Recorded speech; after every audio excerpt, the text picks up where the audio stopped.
चला तर मंडळी, आज आपण बघणार आहोत हॉटेलमध्ये जे स्टार्टर म्हणून देतात फुलकोबी त्याचं मंचुरियन. कोबीचं तर तुम्ही खातातच, पण हे फ्लावरचं, याला फ्लावर म्हणतात, फुलकोबी म्हणतात. आता ज्या त्या भागात जी ती नावं दिली जातात. हे खायला इतके क्रिस्पी आणि इतके छान लागतात. नक्की घरी ट्राय करा. तर आज आपण हीच रेसिपी बघणार आहोत. आणि एकदा जर कराल ना, ते 1 किलो कोबी काय 2 किलोसुद्धा पुरणार नाहीत खायला. चला तर मग वेळ न वाया घालवता पटकन रेसिपीला सुरुवात करणार आहोत. मी योगिताच रेसिपीमध्ये तुमचं स्वागत करीत आहे. तर या ठिकाणी मी 1 किलो फ्लावर घेतलेला आहे. याला पूर्ण स्वच्छ करून घेतला. आता याच्या ज्या कळ्या असतात, म्हणजे एक फ्लावर असतात, याची फुलं मोकळे करून घ्यायचे आहेत. आणि आता सध्या हिवाळा चालू आहे, तर हे स्वस्त मिळतात व खूप छान मोठे मोठे मिळतात. शेतकरी लोक येतातच बाजारात घेऊन. तर याचे असे कळ्या असतात मोठे मोठे, ते काढून घ्यायचे आहेत. व जास्त मोठा असला तर चाकूने मध्यभागामध्ये कापून घ्यायचा आहे. आता हे आपण गरम पाण्यात स्वच्छ धुवून घेणार आहोत. गरम पाणी घ्यायचं आहे. हवं तर तुम्ही उकळून पण घेऊ शकता, पण उकळताना 30% उकळायचा, 70% पूर्ण उकळायचा नाही. मी फक्त याला गरम पाण्यात धुवून घेणार आहे. थोडं मीठ घालायचं, म्हणजे यावरची जी घाण, जे बारीक बारीक हिरवे किडे असतात, आळ्या असतात, त्या निघून जातील. आणि जी मुलं फुलेवर खात नाही ती आवर्जून खातील हे या पद्धतीने केल्यावरती. आता याला काढून घेणार आहोत. तर मी 1 किलो कोबी घेतलेला आहे. कोबी फ्लावर किंवा फ्लावर म्हटलं जातं, तो 1 किलो घेतलेला आहे. तुम्ही तुमच्या घरातील व्यक्तीप्रमाणे कमी जास्त घेऊ शकतात. तर आपण याला एक वेळेस नाही 2 वेळेस धुवून घेणार आहोत. धुतल्यामुळे काय होतं बघू शकता तुम्ही, पाण्यात किती घाण, म्हणजे जे बाहेरची घाण आहे ती किती निघते. आता परत याला गरम पाण्यातच धुवून घ्यायचं आहे. तर बघू शकता किती पांढरा शुभ्र निघाला. जी बाहेरची बाकीची घाण होती ती निघून गेली.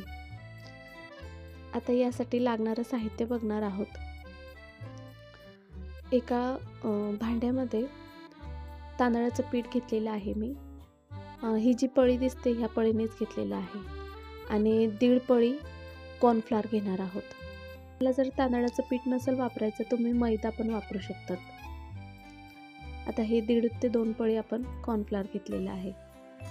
यामध्ये हिरव्या मिरच्या घेतलेल्या आहे मिक्सरमध्ये, आणि अद्रकचा तुकडा, 7 ते 8 म्हणजे 10 ते 15 लसणाच्या पाकळ्या आहेत. याचा ठेचा वाटून घेणार आहोत. याची फ्लेवर खूप छान लागते.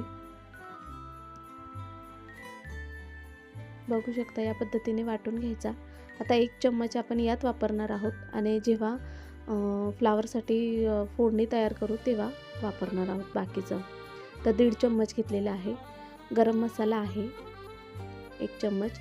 1 चम्मच धनेपूड घेतलेली आहे. आणि जी बेडगी मिरची पावडर मिळते, म्हणजे तिखट, हा फक्त रंग येतो, तिखट नसते, तर 2 चम्मच घेतलेली आहे. आता पाणी घालून, पाणी थोडं थोडं करून घाला, म्हणजे तुम्हाला अंदाज येईल की यासाठी आपल्याला कितपत पाणी हवं आहे. एक स्लरी तयार करून घ्यायची आहे. कोबीचे मंचुरियन तर तुम्ही नेहमीच खातात, पण हे फ्लावरचे मंचुरियन तुम्ही नक्की ट्राय करा. खरंच खूप छान लागतात आणि खूप क्रिस्पी पण होतात. एक वेळेस कराल ना तर तुम्ही नेहमीच फ्लावरचेच करणार. कोबीचे मंचुरियन अजिबात विसरून जाल. बघू शकता या पद्धतीने तुम्ही स्लरी तयार करून घ्यायची, म्हणजे हे पीठ जे आहे ते तयार करून घ्यायचं आहे. आता आपण फक्त अर्धे घालणार आहोत, अर्धे नंतर वापरणार आहोत. इथं एक सांगायचं राहिलं, मीठ मी थोडंसं घातलेलं होतं. मीठ जास्त वापरू नका, कारण की आपण जेव्हा सॉस वापरतो त्यात मीठ असतं भरपूर. पूर्ण कोटिंग करून घ्यायची व याला तसंच ठेवायचं आहे. तोपर्यंत कढईत तेल तापायला ठेवलेलं आहे. या पद्धतीने पूर्ण कोटिंग करून घ्यायचं आहे फ्लावर. कढईत मी तेल तापायला ठेवलेलं होतं. एक करून सोडून द्यायचे आहे तेलात. फक्त तळताना तेल अगदी व्यवस्थित कडकडीत गरम करून घ्यायचं आहे. आता याला पलटून घेणार आहोत. थोडे चिटकतात, पण काहीच हरकत नाही. चिटकले तरी पण काही हरकत नाही, नंतर सुटसुटीत करता येतात. तर सर्वच फ्लावर मी या पद्धतीने तळून घेणार आहे. तर आपण जेव्हा हॉटेलला जातो ना, तेव्हा स्टार्टर म्हणून कोणी मसाला पापड, तर कोणी मंचुरियन, पण हे फ्लावर मंचुरियन असतात ना, हे खायला खूप छान लागतात. तर हॉटेलात बनवण्यापेक्षा तुम्ही घरी नक्की ट्राय करा. तर तुम्ही बघू शका यात आपण कोणता कलरही टाकलेला नाही. जी बेडगी मिरची असते तिच्याच रंगामुळे खूप छान तयार होतात. आता थोडं तेल घातलेलं आहे पॅनमध्ये. अद्रक, मिरची, लसणाचा ठेचा आहे. थोडं परतून घ्यायचं आहे. यातच आता आपण जो रेड चिली सॉस असतो तो घालून घेणार आहोत. ग्रीन चिली सॉस आहे तो. परत याला परतून घ्यायचं आहे थोडं. गॅसची फ्लेम थोडी मंदच ठेवा. आता हा सोया सॉस आहे, हा पण थोडा घालून घ्यायचा आहे. विनेगर घातलेला आहे. आता हे परतून घ्यायचं आहे. परतल्यानंतर यामध्ये मी काळी मिरी पावडर असते ना, ती घातलेली आहे. त्याचा फ्लेवर खूप छान येतो. आणि जे मंचुरियन मसाल्याचं पॅकेट भेटतं 10 वालं ते वापरलेलं आहे. यात थोडं पाणी घालून घ्यायचं आणि ढवळून घ्यायचं आहे, म्हणजे मिक्स करून घ्यायचं आहे. आता ही जी स्लरी बनवली ती यात सोडून द्यायची आहे. हवं तर तुम्ही यामध्ये थोडं पाणी घालू शकतात. आता यामध्ये आपण टोमॅटो केचप घालणार आहोत. तुम्ही या ठिकाणी मीठ अजिबात वापरू नका.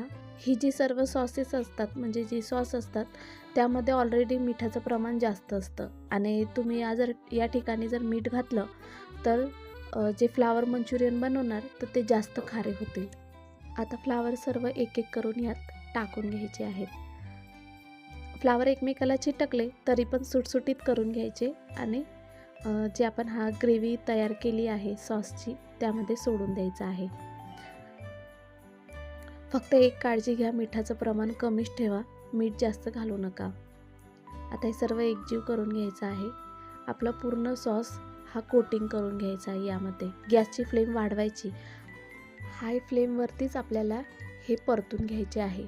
जितकं तुम्ही हाय फ्लेमवरती परतून घेणार तितकं हे खायला गरम गरम लागतात, म्हणजे खाण्यामध्ये याचा स्वाद जास्त येतो. तर तुम्ही बघू शकता हॉटेलमध्ये आपल्याला देताना किती गरम गरम देतात, तर ते याचप्रमाणे हाय फ्लेमवरती परतून घेतात. म्हणजे हे खाण्याचा याचा जो गरमपणा असतो आतमध्ये तो व्यवस्थित राहतो आणि खाण्यासाठी स्वाद खूप छान येतो याचा. तुम्ही हिरवा कांदा पण वापरू शकता. हिरव्या कांद्याची पात असते ती चिरून पण वापरू शकता. मी घातलेली नाही, माझ्याकडे अवेलेबल नव्हतं म्हणून. कोथिंबीर घातलेली आहे आणि थोडी तीळ घातलेली आहे. तर या ठिकाणी तुम्ही भरपूर भाजीपाला घालू शकतात. मी फक्त मुलांना माझ्या अशी आवडतात म्हणून मी या पद्धतीने केले. तर तुम्हाला माझी रेसिपी कशी वाटली मला नक्की कमेंट करून सांगा. चला तर भेटूया पुढच्या रेसिपीला. लाईक करा, शेअर करा आणि सबस्क्राईब करा. धन्यवाद.